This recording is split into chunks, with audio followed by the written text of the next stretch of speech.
अस्सलाम वालेकुम dear students. आज हम पढ़ रहे हैं एक्सक्रीशन इन मैन। ठीक है, लास्ट टाइम हमारा जो टॉपिक था वो था प्लांट से रिलेटेड, कि प्लांट के अंदर एक्सक्रीशन का प्रोसेस कैसे होता है। फिर हमने ह्यूमन के बारे में देखा कि ह्यूमन के अंदर हैं वेस्ट प्रोडक्ट हैं वो कौन कौन से होते हैं। आज हम देखते हैं कि ह्यूमन के अंदर एक्सक्रीशन का प्रोसेस जो होता है उसके अंदर कौन कौन से एक्सक्रीटरी प्रोडक्ट होते हैं। फर्स्ट ऑफ ऑल हम बात करते हैं need of excretory system. Student, excretory system की ज़रूरत क्यों पेश आती है? उसकी वजह यह है कि जो ह्यूमन है, ठीक है, उसकी एक डाइवर्सिटी ऑफ फूड है, डिफरेंट टाइप की फूड है ह्यूमन है वो यूज़ करता है। अब वो फूड है जब वो ब्रेक होती है तो वो ब्रेक होके हमें एनर्जी प्रोवाइड करती है। अब ये बॉडी को एनर्जी प्रोवाइड करती है, लेकिन जो फूड है बॉडी के अंदर है वो डाइजेस्ट नहीं होती है, तो वो बॉडी के अंदर अगर वो स्टोर होना शुरू हो जाए और उसको रिमूव करने के लिए कोई प्रॉपर सिस्टम है मौजूद ना हो तो ह्यूमन है वो सर्वाइव नहीं कर पाएगा और उसकी डेथ हो सकती है। इसलिए ज़रूरत पेश आती है कि ह्यूमन है उसके अंदर इस तरह के स्ट्रक्चर हैं मौजूद हों जो उसको मेंटेन करें और एक्सक्रीशन में रोल प्ले करें। Life has chemical basis. ठीक है, ज़िंदगी है उसकी एक बुनियाद होती है, उसमें डिफरेंट टाइप के केमिकल्स हैं रोल प्ले करते हैं। The life depend on metabolic pathway. ठीक है, अब लाइफ है, लिविंग ऑर्गेनिज्म है, ठीक है, उसकी लाइफ डिपेंड करती है मेटाबॉलिज्म पे। जो फूड है ऑर्गेनिज्म में जो इनटेक कर रहा है उसकी ब्रेक डाउन होनी चाहिए, क्योंकि जब उसकी ब्रेक डाउन होती है तो एनर्जी हासिल होती है।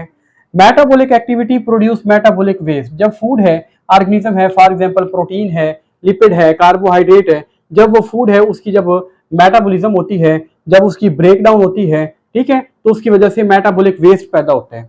अगर वो मेटाबॉलिक वेस्ट है वो ज़्यादा टाइम तक बॉडी के अंदर स्टोर रहेगा तो उसकी वजह से सीरियस है वो कॉम्प्लिकेशन हो सकती है। Presence of metabolic waste is harmful. ठीक है, बॉडी के लिए बहुत डेंजरस होती है।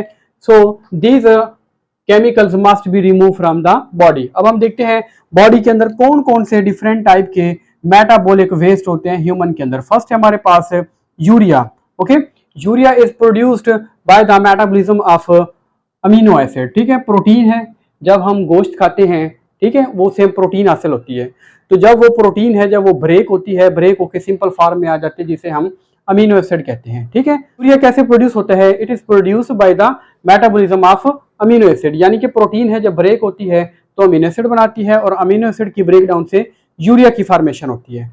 अब स्टूडेंट, ये जो यूरिया है किडनी है इसको डिस्पोज करके यूरिन में कन्वर्ट करके बॉडी से एक्सक्रीट कर देती है। अगर किडनी है वो वर्क ना करे और यूरिया है इसका लेवल है ब्लड के अंदर है वो इंक्रीज होना शुरू हो जाए तो उसकी वजह से ह्यूमन है उसकी डेथ हो जाती है। Okay, so kidney role play करती है यूरिया को रिमूव करने में। नेक्स्ट है हमारे पास क्रिएटिनाइन। ओके, क्रिएटिनाइन भी एक एनर्जी सब्सटेंस है जो मसल क्रिएटिन से हासिल होती है। यानी कि जब हम यानी कि फिश है, मीट है, जब उसको इनटेक करते हैं, जब ये हम खाते हैं बॉडी के अंदर डाइजेशन होती है तो इससे एनर्जी मिलती है और साथ में एनर्जी स्टोरिंग सब्सटेंस मिलती है जिसे हम कहते हैं क्रिएटिन। ओके, अब ये क्रिएटिन है, ठीक है, ये भी जब ब्रेक होती है तो ब्रेक होके स्मॉल क्वांटिटी के अंदर ये भी प्रोड्यूस करती है क्रिएटिनाइन। ओके, तो जो वेस्ट प्रोडक्ट है ह्यूमन के, एक तो उसमें आ जाता है यूरिया, सेकंड आ रही है कि बॉडी के अंदर है जो चीज एनर्जी प्रोवाइड कर रही है जिसे हमने बात की नाम दिया है क्रिएटिन। थर्ड है हमारे पास uric acid. Uric acid is produced by the metabolism of nucleic acid. ठीक है, अब न्यूक्लिक एसिड है स्टूडेंट, न्यूक्लिक एसिड ब्रेक होते हैं, ठीक है, ब्रेक होके तो इसकी वजह से यूरिक एसिड बनता है, ठीक है, बर्ड्स के अंदर। तो ये भी एक यानी कि वेस्ट प्रोडक्ट है, यूरिक एसिड है जो न्यूक्लिक एसिड की ब्रेकडाउन से बनता है। और अगर excess shortage supply of water हो तो मैमल्स के अंदर है, ठीक है, यूरिक एसिड की फॉर्मेशन होती है। नेक्स्ट हम बात करते हैं बिलिरुबिन। ठीक है, बिलिरुबिन क्या है? Bilirubin is actually and product of haemoglobin breakdown. Haemoglobin है स्टूडेंट, इसका वर्क होता है बॉडी के अंदर ऑक्सीजन कैरी करना। अब आरबीसी है जो एक रेड ब्लड सेल है, रेड ब्लड सेल के अंदर न्यूक्लियस मौजूद नहीं होता है तो रेड ब्लड सेल के अंदर कंप्लीटली है हीमोग्लोबिन है वो डिपॉजिट होती है, वो स्टोर होती है। अब इस हीमोग्लोबिन का वर्क होता है कि ये ऑक्सीजन है पूरी बॉडी के अंदर ब्लड के अंदर कैरी करती है। ओके, जब आरबीसी है, आरबीसी की एक लाइफ टाइम होती है 120 डेज। ठीक है, जब 120 डेज हैं आरबीसी के रेड ब्लड सेल के जो कंप्लीट हो जाते हैं तो रेड ब्लड सेल है वो ब्रेक हो जाते हैं। अब वो रेड ब्लड सेल जब ब्रेक होगा तो रेड ब्लड सेल के अंदर मौजूद होती है एचबी, हीमोग्लोबिन। अब हीमोग्लोबिन है वो भी ब्रेक हो जाती है और जब हीमोग्लोबिन ब्रेक होती है तो उसके जो प्रोडक्ट बनता है हीमोग्लोबिन के ब्रेक होने से जो चीज़ बनती है उसे हम कहते हैं बिलीरुबिन। ठीक है, ये भी जो हमारा जो यानी कि एनिमल्स हैं, ह्यूमंस हैं, उनका जो वेस्ट है उसका ये भी एक पार्ट होता है। ठीक है, वेस्ट के अंदर बिलीरुबिन भी मौजूद होती है। नेक्स्ट है metabolites. Metabolites of various hormone. ठीक है, डिफरेंट टाइप के बॉडी के अंदर जो एंडोक्राइन हार्मोन होते हैं, पिट्यूटरी ग्लैंड के हार्मोन हैं, इसी तरह से बॉडी के डिफरेंट आर्गन्स हैं, उनके अंदर भी जो एंडोक्राइन एक्सोक्राइन जो हार्मोन्स पैदा होते हैं, ठीक है, ग्लैंड से जो हार्मोन प्रोड्यूस करते हैं, वो भी यानी कि वेस्ट जो है बॉडी का उसके अंदर ये शामिल हो जाते हैं। टॉक्सिन्स हैं, ठीक है, जो बॉडी के अंदर डिफरेंट टाइप के एडिटिव्स हैं जो हम इनटेक करते हैं, लाइक हम कहते हैं ड्रग्स हैं, ठीक है, पेस्टिसाइड है, पेस्ट को किल करने वाले हो गए, ठीक है, और एडिटिव्स हैं, ठीक है, यानी कि स्पाइसेस मसाले वगैरह हो गए, ये भी जो एनिमल्स हैं उसके यानी ह्यूमंस हैं उनके जिनके जो वेस्ट है उसका एक यानी कि ये पार्ट बनाते हैं। फ्रेंड्स, जब ये एक्सक्रीटरी प्रोडक्ट्स हैं बॉडी फ्लूइड्स के अंदर, ब्लड के अंदर जब ये स्टोर होना शुरू हो जाते हैं तो हम कहते हैं कि भी इनकी रिमूवल के लिए स्पेसिफिक स्ट्रक्चर भी मौजूद हैं जो इनको रिमूव करते हैं। अब हम देखते हैं कौन से एक्सक्रीटरी आर्गन हैं जो एक्सक्रीशन में रोल प्ले करते हैं। फर्स्ट है हमारे पास स्किन। ठीक है, अब स्किन है ह्यूमन की, ठीक है, इसके अंदर क्या मौजूद होते हैं? Skin has sweat gland and sebaceous gland. अब स्वेट ग्लैंड है, ठीक है, इसका काम क्या होता है? साल्ट और वाटर पैदा करना, यानी कि जो इंसान को स्वेट आता है, पसीना आता है, तो उस स्वेट के अंदर एक्चुअली दो चीजें होती हैं, साल्ट एंड वाटर। तो इस तरीके से जब बहुत ज्यादा गर्मी होती है और स्वेट आना शुरू हो जाए तो इसका मतलब ये होता है कि टेम्परेचर है बॉडी का वो बढ़ रहा है, जिसकी वजह से स्किन है, स्किन के अंदर पोर्स होते हैं। अब वो स्किन के अंदर जो पोर्स हैं वो ओपन हो जाते हैं और उसकी वजह से स्वेट आना शुरू हो जाते हैं। और इसका फायदा क्या होता है? थर्मो रेगुलेशन में रोल प्ले करते हैं, यानी कि बॉडी का टेम्परेचर है वो थोड़ा कम हो जाते हैं ताकि इंजाइम है वो प्रॉपरली वर्क कर सके। इसी तरीके से जो सेबेशियस ग्लैंड है, सेबेशियस ग्लैंड का काम होता है सीबम प्रोड्यूस करना।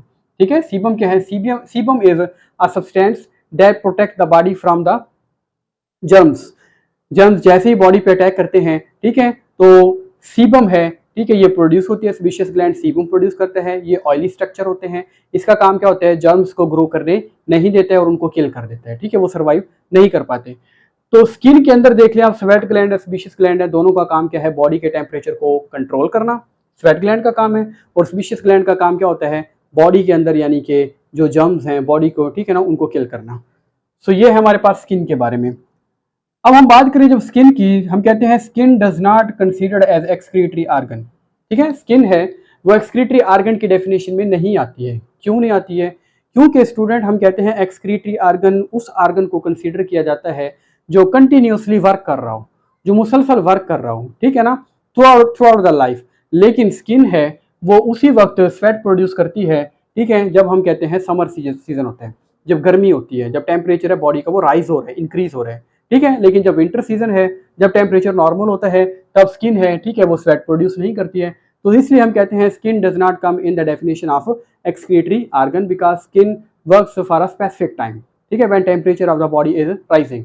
लेकिन इसका एक शॉर्ट टाइम के लिए हम ये कह सकते हैं एक रोल होता है, ये एक्स्ट्रा वाटर को, सॉल्ट को बॉडी से एक्सक्रीट करते हैं, but it doesn't come in the definition of excretory organ. Second हमारे पास स्टूडेंट किडनी। ठीक है, kidney and liver, these are the primary excretory organ. ठीक है, जो मेन आर्गन है जो एक्सक्रीशन में रोल प्ले करते हैं, एक्चुअली इसमें एक आती है किडनी और दूसरा आता है लिवर। ठीक है, किडनी है, इसके बारे में हम डिटेल से इस चैप्टर के अंदर हम देखेंगे कि किडनी है उसके अंदर नेफ्रॉन होते हैं और किस तरीके से नेफ्रॉन है वो वर्क करते हैं और इसकी वजह से यूरिन प्रोड्यूस होता है। ठीक है, लिवर, लिवर है स्टूडेंट, इसका सबसे अहम तरीन काम होता है। ठीक है, बहुत सारे फंक्शन होते हैं, उनमें कुछ हम यानी कि जो फंक्शन है देखते हैं। Liver is a central station of metabolism. ठीक है, जो भी हम प्रोटीन वाली फूड इस्तेमाल करते हैं, जो लिपिड इस्तेमाल करते हैं, जो कम्प्लेक्स फूड होती है, ठीक है, सबसे पहले एक्चुअली उसकी जो ब्रेक डाउन है वो लिवर करता है। लिवर ब्रेक डाउन कैसे करता है? एक्चुअली लिवर की सिक्रीशन होती है, बाइल होती है, ठीक है, वो लिवर सिक्रीशन के जरिए उनको ब्रेक डाउन कर देते हैं। Liver is considered as a central clearing house of the body. ठीक है, स्टूडेंट लिवर को सेंट्रल क्लियरिंग हाउस समझा जाता है क्योंकि बॉडी के अंदर जितने भी मेन डिफरेंट टाइप के जो वेस्ट प्रोडक्ट होते हैं, एक्चुअली इसको लिवर है वही है उसको वो कंट्रोल करता है। Liver play a pivotal role in the homeostasis. Student body के अंदर है जो होम्योस्टेसिस का फंक्शन होता है, जिसको हम कहते हैं वाटर और साल्ट को जो मेंटेन करना होता है, ठीक है, उसके अंदर भी लिवर है, इसका एक इंपॉर्टेंट रोल होता है। इसके अलावा liver also play important role in interaction with the most of the body organ system. Body के ऑर्गन्स हैं उनकी जो वर्किंग होती है उनको भी लिवर है ठीक है, इफेक्ट करता है। लिवर की सिक्रीशन के जरिए, लिवर के फंक्शन के जरिए वो बॉडी ऑर्गन है, ठीक है, वो भी डिफरेंट टाइप के यानी कि कंट्रोलिंग सिस्टम में रोल प्ले करते हैं। तो इस तरीके से ह्यूमन के अंदर है एक्सक्रीटरी प्रोडक्ट्स जो होते हैं उसके बारे में हमने देखा है, और उनकी रिमूवल के लिए बॉडी के अंदर डिफरेंट टाइप के ऑर्गन्स होते हैं, ठीक है, जो एक्सक्रीशन में रोल प्ले करते हैं। तो ये है हमारे पास एक्सक्रीशन इन मैन के हवाले से।